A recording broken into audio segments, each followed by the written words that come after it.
Chapter 21. Chase Ambrose. It should be familiar to me, sitting on the chairs outside Dr. Fitzwallace's office with Aaron and Bear, waiting for the axe to fall. Aaron assures me that our butt prints are permanently etched into the seats. I don't remember any of that, but it's accepted fact that the three of us have spent a lot of time there. Aaron sets himself comfortably and grins at me. There's no place like home. I'm not in the mood to grin back. Are you both crazy? What was that all supposed to be about? Bear rolls his eyes. Oh, boo-hoo, the poor geek squad. I'm furious. Forget them. What about me? You just got me into a ton of trouble. What about yourselves? You're gonna get kicked off the football team for this. And for what? So you could spray fire extinguisher foam on a bunch of band instruments? Bear keeps on smiling. At least we weren't the ones who conked Joel Weber. That was an accident. You think Fitzwallace is gonna believe that? Bear retorts. Who's gonna back you up? Your video dweebs? I kind of doubt you're their favorite person right now.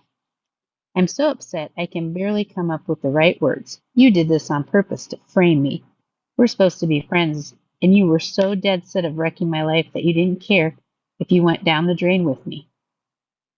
Aaron's calm. No one's going down the drain. Are you delusional or just stupid? With our reputation, they're going to throw the kitchen sink at us. Community service is something we can only dream about now. We're going to get expelled. We better pray Fitzwallace isn't on the phone with the cops right now.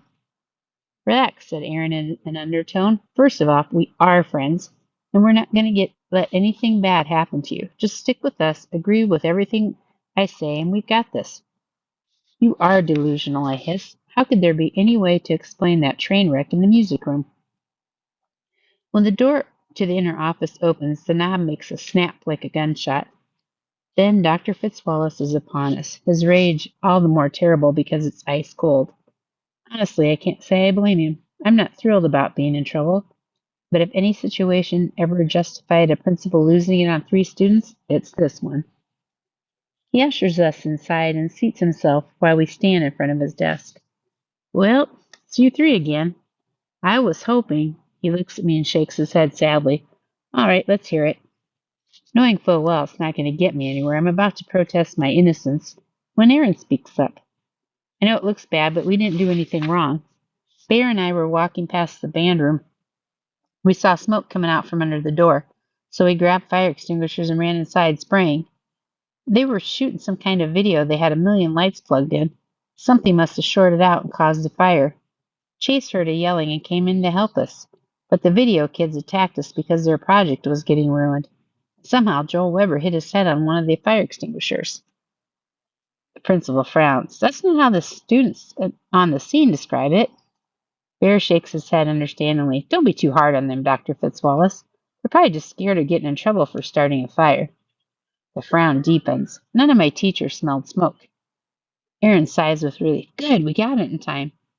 Dr. Fitzwallace shifts his gaze from the two of them to me. And that's what happened? This is it. Time for me to shoot down Aaron's ridiculous lie and speak up for my own innocence. Sure, Dr. Fitzwallace will never believe I was framed, but at least I have the satisfaction of throwing those two guys under the bus, even if I have to go down with them. Well, the principal prompts. To my astonishment, the anger is completely gone from his expression. He's waiting for my answer, and I think I know what he's hoping to hear. He's rooting for me to go along with Aaron and Bear. Why would a principal want to let three delinquents like us off the hook after such a huge incident? I take an educated guess. Probably a major hassle to come down hard on students the way he'd have to throw the book at Aaron, Bear, and me. Three sets of unhappy parents, triple the paperwork. School board meetings, maybe court cases. Everything in triplicate. And my eyes find the photographs on the wall, the two state championship pictures, my dad and me. Losing Aaron and Bear would be a blow to the Hurricanes, and I would definitely shut down any possibility of me coming back. So I mumble, yeah. Excuse me? It should be an easy thing to say, but each word sits on my tongue like poison. Yeah, that's what Aaron said is the way it happened. Fitzwallace looked almost relieved, and I know I picked the right answer. Aaron and Bear were both smiling, although they were working hard to keep the celebration inside. They gotten away with it, and so have I. We're not totally off the hook. We get a bit of a lecture on how we should have called for help or pulled the fire alarm before taking matters into our own hands. He tells us we need to be less impulsive and not so rough with our fellow students. Also, we're not allowed to leave on our own. He calls our parents and they have to pick us up. We stand in the foyer waiting for our rides. Aaron and Bear are raving about our amazing escape. Seriously, man, Bear tells Aaron, I've been tap dancing before, but that was like art.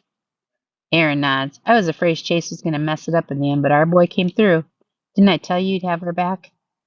I don't say anything, but inside I'm thinking it's true. I covered for them. I saw the way to save my own butt, and I took it. In the process, I wrapped myself in their phony story, and I got drawn back into the old life. So this is what it was like. Make trouble, I repeat. Luckily, those guys are so busy congratulating themselves, they don't notice that I'm not adding much to the conversation. Bear gets picked up first, then Aaron. I'm just reflecting that Mom's not going to be thrilled about having to leave work early. Come and get me over this when Ambrose electric truck rattles along the driveway. Not Mom, Dad. He's beaming at me like he's here to present him with a big check from the state lottery. I climb into the passenger seat. What?